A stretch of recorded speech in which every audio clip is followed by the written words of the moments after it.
I never imagined a single conversation could unravel everything I thought I knew about my marriage. It was a quiet evening, the soft hum of the city outside barely noticeable through the windows. I was sitting on the couch, expecting the usual warmth of conversation with Sarah, my wife, but she seemed distracted, fidgeting with her phone.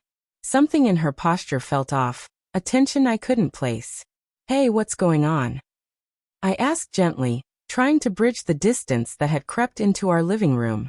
She hesitated, then took a deep breath, as if preparing herself to reveal something monumental. "I've been talking to Lisa," she said finally. Lisa was her friend, recently divorced, someone Sarah admired deeply. I nodded, trying to stay neutral, but unease tightened in my chest. "She's been giving me some advice," Sarah continued, her voice low, almost guilty. "About our marriage." I waited, heart slowly thudding. "She thinks maybe we should be more open. That it's okay to explore, to flirt, even with other people." My stomach dropped. I blinked, thinking I misheard. "Open? You mean to like cheat?" I asked, voice barely above a whisper. Her eyes didn't meet mine. She looked down, twisting the ring on her finger nervously. "Not exactly cheat. Just explore. Lisa says it's normal, healthy even. She said it helped her discover what she really wanted." I sat frozen. The walls of our living room seemed to close in, and suddenly the quiet hum outside felt mocking. My mind raced, trying to comprehend how a casual friend's advice could so completely derail the foundation of trust we had built. "Sarah, this isn't about exploration. It's about us. Our marriage. How can you even consider this?" She finally looked up at me, a strange mixture of excitement and guilt in her eyes. "I know it sounds crazy, but I feel curious. And Lisa made it sound harmless, like it's okay if we're careful." Her words were soft, but the weight behind them was crushing. Something inside me cracked. Not anger at first, just a profound, hollow disbelief. The days that followed were surreal. Sarah started acting differently, sneaking texts and phone calls, always apologetic yet oddly excited. I watched her with a mix of suspicion and dread, trying to hold on to the trust one had always believed in. Every time her phone buzzed, my heart sank, wondering if the exploration Lisa suggested was already happening. One evening, she came home later than usual, a hesitant smile on her face. "I talked to someone today," she admitted, avoiding my eyes. I froze, waiting for the words to come. My chest tightened, each second stretching unbearably. "It's just someone Lisa introduced me to. She said it's harmless, just flirting, getting to know people," Sarah said softly, almost pleading for me to understand. I felt a surge of disbelief and betrayal. This wasn't harmless. This wasn't casual. This was a line she had crossed without even considering how it would feel to me, the person she promised to spend her life with. I wanted to scream, to beg her to stop, to remind her that we had built something sacred. But words caught in my throat. "I can't believe you'd even consider this," I finally whispered, my voice trembling. "Our marriage isn't a social experiment, Sarah. It's supposed to be about trust, commitment, and love."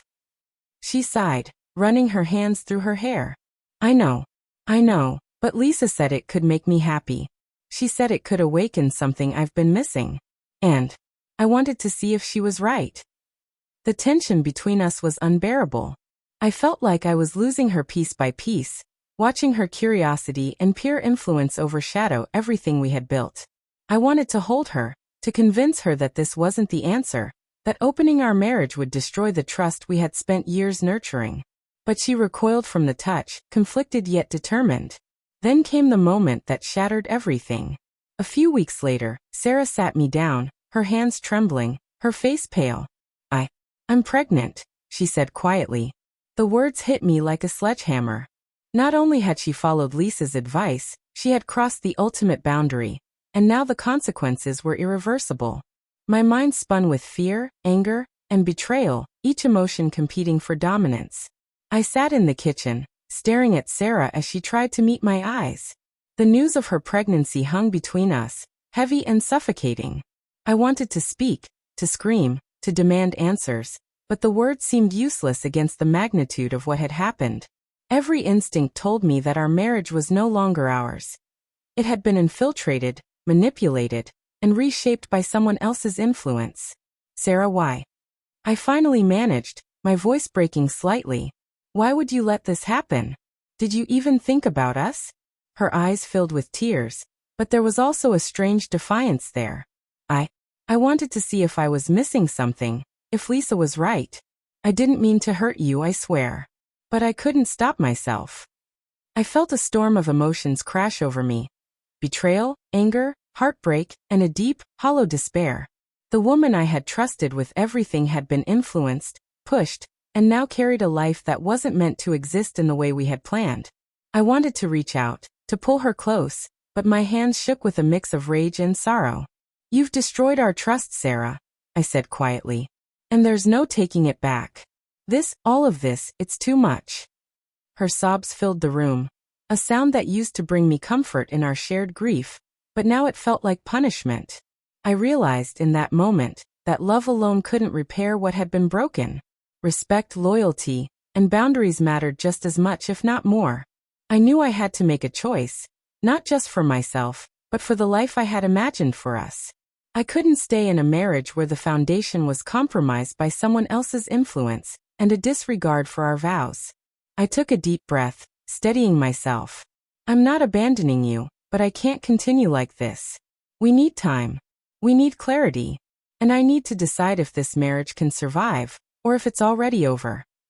Sarah nodded weakly, her tears falling freely. I left the kitchen, feeling both the weight of loss and the relief of truth. The road ahead would be painful, uncertain, and unforgiving, but at least it was real. At least it was honest. And for the first time in weeks, I felt a glimmer of something I had almost forgotten. Control over my own life, my own choices, and my own dignity.